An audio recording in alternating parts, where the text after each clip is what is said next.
Let's look at example 3. Example 3 says that f of x is equal to 3x if x is less than 0, and that f of x is equal to the cubed root of x plus 1 if x is greater than or equal to 0. So again, step 1, identify the change of behavior value. Well, it looks like my change of behavior value is 0. So then I have to figure out what happens for my top equation at 0. Well, when I plug in 0 at the top equation, 3 times 0 is 0, the y value I get is 0. Then again, plug it into the bottom equation. Well, the cubed root of 0 plus 1, the cubed root of 0 is 0, and 0 plus 1 is 1. So in the bottom equation, when I plug in 0, my output or my y value is 1. Determine whether these should be open or closed. Well, this does not have an or equal to, so it's an open circle. This has an or equal to bar, so it's a closed circle. So let's go ahead and graph both of those. So I have the point 0, 0 that's open, and I have the point 0, 1 which is closed. Next, let's start with the top function. Figure out what it is and graph it, and then get rid of it where it doesn't belong. So my top function is f of x is equal to 3x. Well, what kind of thing is this? Well, this is just a line, so you can think of it as y equals 3x. So let's identify my slope and my y-intercept for this particular line. Well, the slope, again, is always going to be the number in front of x, happens to be 3, so it'll be 3 over 1. My y-intercept is always the number here I'm adding. Well, there's no number that I'm adding or subtracting, so I can say my y-intercept is 0. So let's graph this line knowing this information. Of course, the slope of 3 over 1 means up 3 and right 1. So from my y-intercept of 0, 0, I need to go up 1, 2, 3 units and then over 1 unit. So let me go ahead and try to graph this. Alright, so there's the graph of f of x equals 3x. But again, where do I exist? It says I can only exist where the x-axis is less than 0, right? Or the x values. Well, this is 0 on the x-axis. Here's negative 1, negative 2, negative 3, so on. Here's 1, 2, 3, so on. So where are the numbers less than 0? They are less than 0 over here to the right. So I have to get rid of this line up here to the right. So again, they were less than over here to the left. So I had to get rid of the line to the right. Let's figure out what the bottom equation is.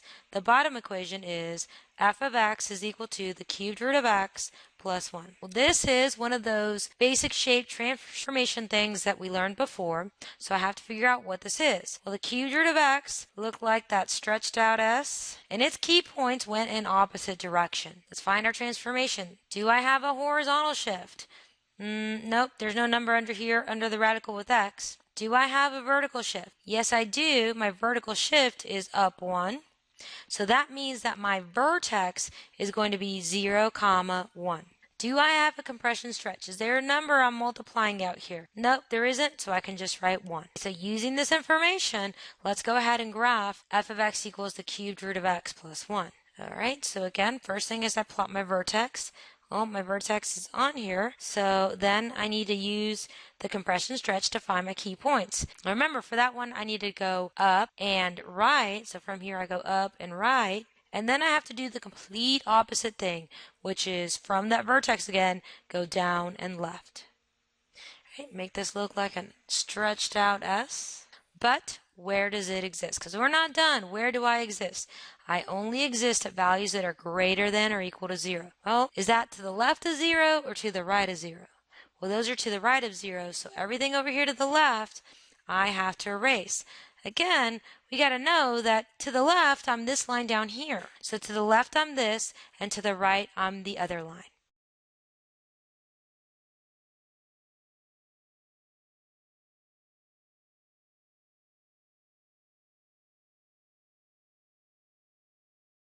Last example that we have, example 4. Same things, I need to graph this piecewise defined function. But this one has 3 different equations, and it looks like it's got a lot of mess going on in the middle. That's okay. So let's just kind of figure out what's going on for each one of these. So what's the change of behavior value for the top one? 0, right? It behaves one way at 0. So let's find out what the value is when I plug in a 0. Well, if I plug in a 0 to the top function, I'm going to get 0 plus 5, or 5. So I have the point 0, 5. Well, the middle function only exists between 0 and 4, so it actually has two change of behavior values, one at 0 and one at 4, because it behaves differently to the left of 0, and it's going to behave differently to the right of 0. So I need to figure out what happens to this function at both spots. So let's see, if I plug in a 0, well, that's a constant function, right? There's no place to put in a 0. So we know that when I put in a 0, I'm going to get 5. When I put in a 4, I'm going to get 5. Again, that's just a constant function. That's just a horizontal line. So no matter what your x is, you're always going to be 5 as an output. To the bottom. All right, the bottom, well, its change of behavior value, the only thing that matters for it is 4. Why 4? Because, again, it's just existing to the right of 4, so I don't even know what happens at 0. It doesn't exist at 0. It doesn't matter to me at all. So the bottom one, its change of behavior value is going to be 4. So plug in 4, figure out what you get. So I get the square root of 4 minus 4 plus 1. Well, the square root of 4 minus 4 is the square root of 0 plus 1. Square root of 0 is 0, and 0 plus 1 is 1. So when x is 4 in the bottom function, y is 1. All right, let's determine if these should be open and closed and plot them. So this top one is just a less than, so I know it's going to be open. So I'm going to go ahead and plot 0, 5 right here, and it should have been an open circle. So 1, 2, 3, 4, 5 with an open circle. All right, then I'm going to look at my purple. Well, I have 0, 5 again, but it's got the or equal to with that 0, so that's going to be closed. Remember, if you got the same point, it's open and closed, just make it closed. Closed trumps open, right? What about the bottom one? I got the point 4, 5. There's no or equal to there, so that's going to be open. So it's going to be an open circle. Finally, I have the last point, 4, 1, open or closed. Again, it's got an or equal to, so this guy's got to be closed. So I have the point 4, 1, and we are closed right there.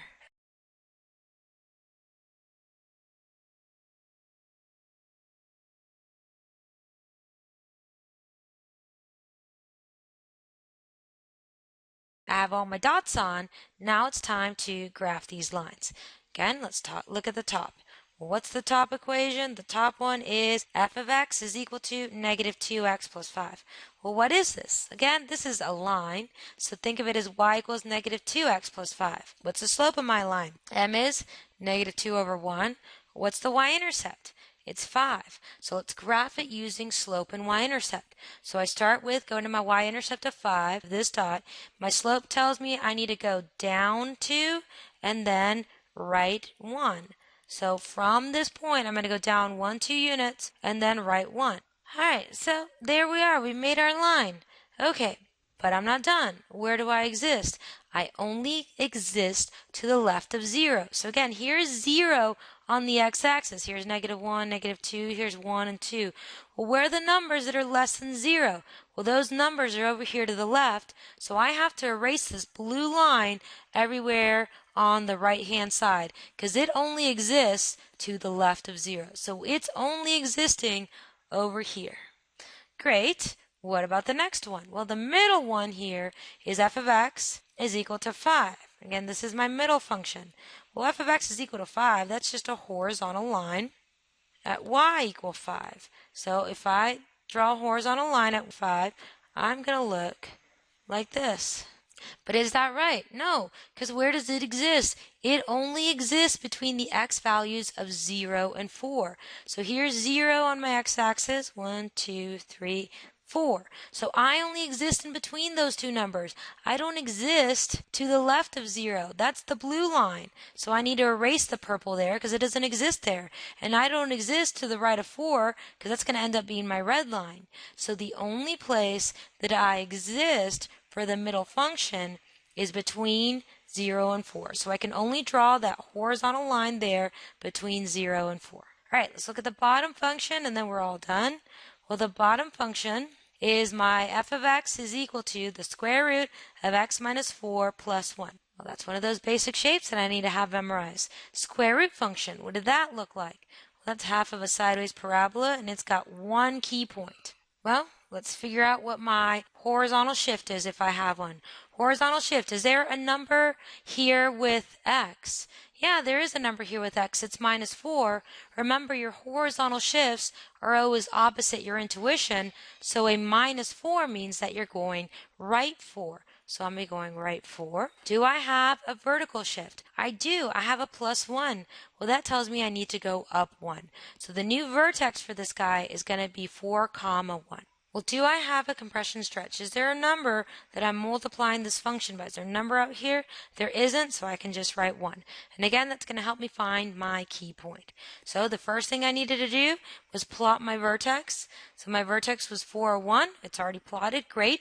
Then I need to find my key point. Well, remember, that's only one key point, and since it's a 1, it's going to go in the same direction. It's going to go up 1, and then we're always to the right 1 for these. So from this point, I need to go up 1 and 1 over here to the right, and then draw it in. So this is the graph of f of x is equal to the square root of x minus 4 plus 1. Now, do I need to erase anything here?